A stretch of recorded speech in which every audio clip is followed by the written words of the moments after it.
This is not a ghost story.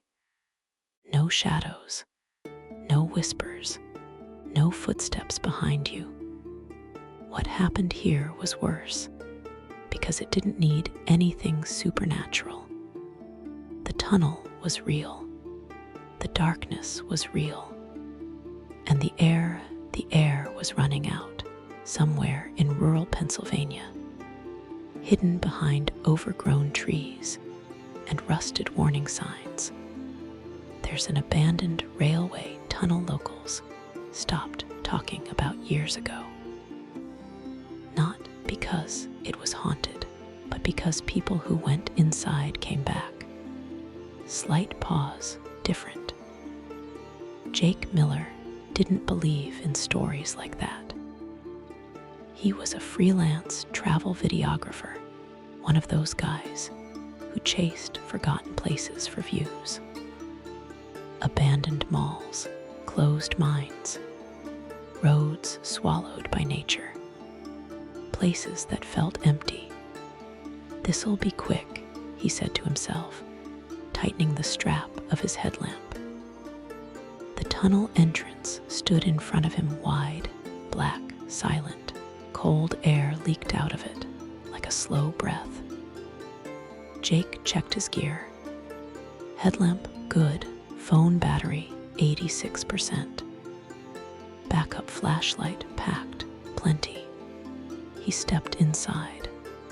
The temperature dropped immediately. His footsteps echoed back at him, but wrong, delayed, warped, like the tunnel was replaying them badly. After about 50 feet, daylight vanished. Not dim, gone, complete darkness. Jake stopped and laughed under his breath. Okay, creepy, but fine. He kept walking. Water dripped from the ceiling. Somewhere deep inside, metal groaned, old supports shifting under their own weight. 3 minutes in, Jake noticed something.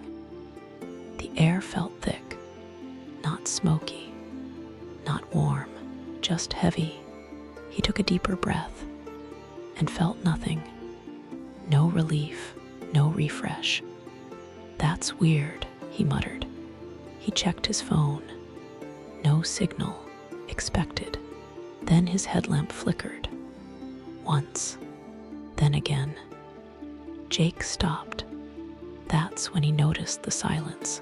No wind, no insects, no distant sound at all. Just his breathing. Too loud. He turned around. The entrance wasn't visible anymore. Not dark. Gone. Jake told himself not to panic. That was rule number 1 in confined spaces. Panic burns oxygen. He stood still and counted his breaths. In, out, slow. But something was wrong. Every inhale felt used, like someone else had already breathed this air. Sweat ran down his neck. The tunnel was cold, but his body felt hot, overworking. The headlamp flickered again, then died. Darkness swallowed everything. Okay, he whispered. Backup flashlight. He reached into his bag. Nothing. His fingers searched faster. Still nothing. The zipper was open. The backup light was gone. Jake's breathing sped up before he could stop it. Don't run. Don't rush. Think. He pulled out his phone and turned on the flashlight. Weak, barely lighting a few feet ahead. The tunnel walls felt closer now. Not moving, just present, leaning in. Jake started walking back the way he thought he came from. 10 steps in, his chest tightened. Not pain, pressure, like something heavy slowly sitting on him. He stopped, bent forward, hands on his knees. Each breath was shorter than the last. And that's when he understood. not from a sound, but from a feeling. The tunnel wasn't pulling air in. It wasn't pushing air out. It was sealed. Jake remembered something he'd read years ago about abandoned tunnels. Poor ventilation, gas buildup, oxygen displacement. You don't pass out immediately. First, you panic. Then you get confused. Then you make stupid choices. Jake checked his phone battery. 72%. Plenty of power. Not enough air. His legs felt heavy. His thoughts slowed, like his brain was buffering. He turned around again. The tunnel looked identical in every direction. Same walls, same wet floor, same darkness. That's when it hit him.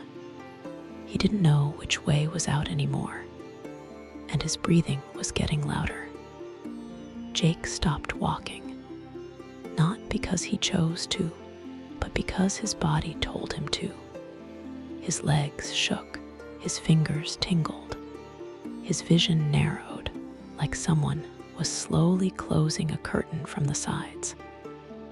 This wasn't dramatic. No sudden collapse, just fading.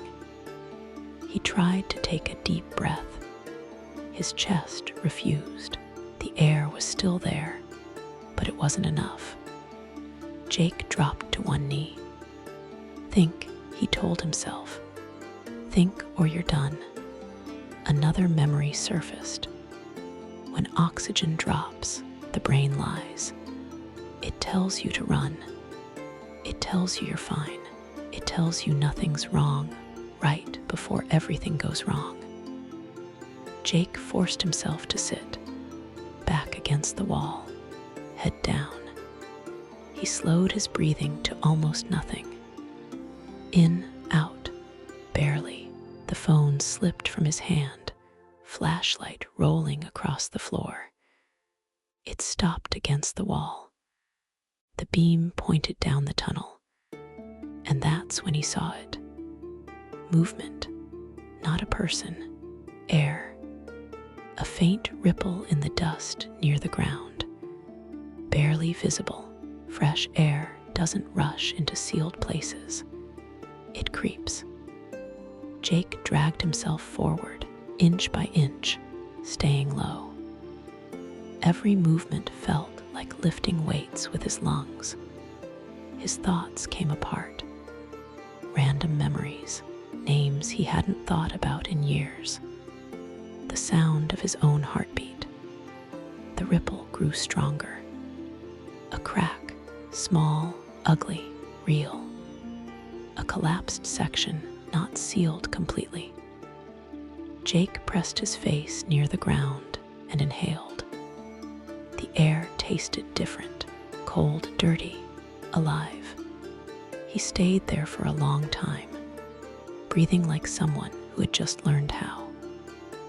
When rescue teams found him hours later, Jake was conscious, but quiet. They asked what happened inside the tunnel. He shook his head. There was no monster, he said. No ghost. He paused. Just a place that didn't care if I breathed or not. If this story made you uncomfortable, short pause, good. That means it was real. Subscribe for more true-feeling horror, where fear doesn't need ghosts.